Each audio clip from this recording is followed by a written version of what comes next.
Hi and welcome to the channel. तो अगर आपको भी रात में नींद नहीं आती है और सोने में आपको बहुत ज्यादा मुश्किल होती है या फिर अगर नींद आती भी है तो क्वालिटी स्लीप नहीं होती है वो, तो उस केस में आपको मैं आज इस वीडियो में ऐसी चीजें बताने वाला हूं जो आपको बहुत ज्यादा मदद करेगी। बट डोंट वरी, मैं ऐसी चीज आपको नहीं बताऊंगा कि आप मोबाइल मत देखो वगैरह वगैरह, ऐसा कुछ नहीं है। मैं खुद मोबाइल देखता हूँ और जो मेरी स्लीप क्वालिटी और क्वांटिटी दोनों बहुत ही अच्छी है। तो मैं आपको बता दूं कि लैक ऑफ स्लीप यानी अगर आप नहीं सोते हो, आपकी जो स्लीप है वो पूरी नहीं हो पाती, तो उस केस में आपका जो कंसंट्रेशन है वो अच्छे से नहीं हो पाता, आप कॉन्फिडेंट फील नहीं करते हो, बहुत ज्यादा इरिटेट होते हो आप।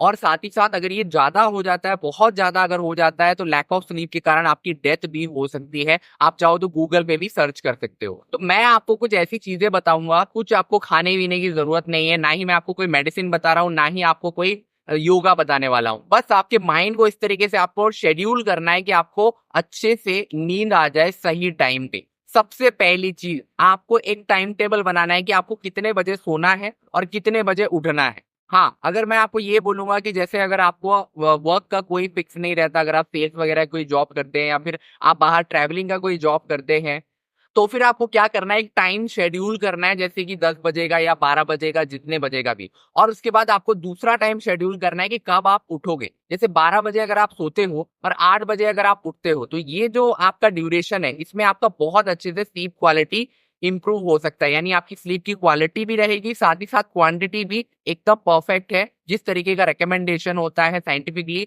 उसके दौरान मैंने आपको बताया। तो वीकेंड में आप चाहो तो उसको स्ट्रेच कर सकते हो, जैसे संडे होता है, संडे को आप थोड़ा ज्यादा सोना चाहो तो सो सकते हो, उसमें कोई इश्यू नहीं होगा। दूसरा पॉइंट है आपका, अगर आप रात को मोबाइल चलाते हो तो आपको नींद नहीं आएगी, सारे लोग ऐसा बोलते हैं, बट मुझे ऐसा नहीं लगता, बिकॉज मैं खुद मोबाइल चलाता हूँ। आपके हर मोबाइल में आजकल जितने मोबाइल आ रहे हैं उसमें यानी एक ऑप्शन होता है आपके मोबाइल में, जिससे आपकी मोबाइल की जो स्क्रीन होती है वो येलो हो जाती है। तो उससे ये होता है कि हमारे माइंड में वहां पे एक सिग्नल पहुंच जाता है कि हाँ, जस्ट सूरज डूब चुका है और हमें सोना चाहिए। तो मेलाटोनिन जो है वो रिलीज करना स्टार्ट कर देता है आपका जो माइंड है। तो आपको क्या करना है, आपको शेड्यूल कर देना है कि 6 बजे के बाद ये जो येलो लाइट है अपने आप स्टार्ट हो जाए। मेरे मोबाइल में तो ऐसा सेटिंग है और बेसिकली बहुत सारे एंड्रॉइड फोन्स में ये सेटिंग होता है, तो आप उसको ऑन कर लीजिए ताकि 6 बजे के बाद ये अपने आप ऑन हो जाए और आपका जो स्क्रीन है वो येलो हो जाए। तीसरा टिप का है आपका खाने से, यानी आपको क्या करना है, आपको कोशिश करना है कि आप 7 से 7:30 बजे तक आप अपना खाना यानी जो डिनर होता है वो आप कंप्लीट कर लीजिए। अगर आप कंप्लीट करेंगे तो आपका जो डाइजेशन है वो जल्दी से जल्दी हो पाएगा और उसके बाद फिर आप अगर 11 बजे 12 बजे भी सोते हैं तो आराम से आप सो पाएंगे। और अगर आपसे इतना जल्दी खाया नहीं जाता, अगर आप मान के चलिए एग्जाम्पल पकड़ते हैं कि 9:30 बजे या फिर 10 बजे भी खाते हैं, तो मैं आपको एक और चीज बताता हूँ, जिसको आपने कर लिया तो गारंटी 100% आपको नींद आएगी 10 बजे खाने के बाद भी। आपको क्या करना है, जैसे ही 10 बजे आप खाना खाते हो आपको कुछ नहीं करना, सिर्फ आपको बाहर निकलना है वॉकिंग के लिए। वॉकिंग के लिए अब आपको करना क्या है, कम से कम आपको 1 किलोमीटर जाना है, मतलब बाय वॉक, और 1 किलोमीटर आना है बाय वॉक। बस इतना ही करना है आपको। मैं अगर अपनी बात करूं तो डेली बेसिस में मैं ये करता हूं और आज तक मेरे को ऐसा नहीं हुआ कि मुझे नींद ना आए। तो अगर आप खाने के बाद यानी डिनर करने के बाद अगर आप वॉक करते हो तो आपका सबसे पहली चीज तो आपको थकान महसूस होगी, तो बहुत अच्छे से आपको नींद आ जाएगी।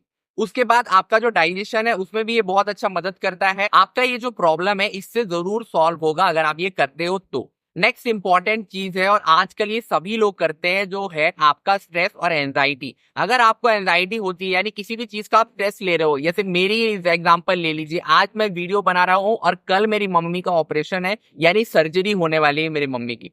तो आप सोच सकते हैं कि मुझे कितना स्ट्रेस होना चाहिए, लेकिन मुझे किसी भी तरीके का कोई स्ट्रेस नहीं है, बिकॉज मेरे सोचने से स्ट्रेस लेने से ऐसा कुछ कम नहीं होने वाला। हाँ, हम ये कर सकते हैं कि हम पॉजिटिव सोच रख सकते हैं, अपनी जो पॉजिटिव थिंकिंग है अगर उसको रखेंगे तो मेरा ऐसा मानना है कि हम पॉजिटिव ही होगा हमारे साथ। नेक्स्ट इंपॉर्टेंट टिप है आपका डार्कनेस। देखिए, अगर आपके जो रूम है उसमें अगर डार्क होगा यानी अगर लाइट्स वगैरह बंद होगी या फिर कोई आप ऐसी लाइट जला सकते हो जिसपे बहुत ही कम रोशनी हो, बहुत ही कम रोशनी, जितनी ज्यादा कम आपकी रोशनी होगी उतना ज्यादा बेटर होगा। अगला टिप है आपका कि आपका जो रूम होगा उसका जो टेम्परेचर है वो थोड़ा सा ठंडा होना चाहिए, मतलब आपके लिए कंफर्टेबल होना चाहिए। अगर स्लीप को कंपेयर करें दोनों की, विंटर की और समर की, तो फिर आप ये पाएंगे कि विंटर में आपको बहुत अच्छी नींद आती है और बहुत जल्दी नींद आती है, और बहुत ही क्वालिटी भी अच्छी होती है, क्वांटिटी भी अच्छी होती है। इसका रीजन यही है, क्योंकि अगर आपका जो रूम टेम्परेचर है अगर वो ठंडा होगा तो आपको बहुत अच्छी नींद आएगी, बहुत ही पीसफुल नींद आएगी।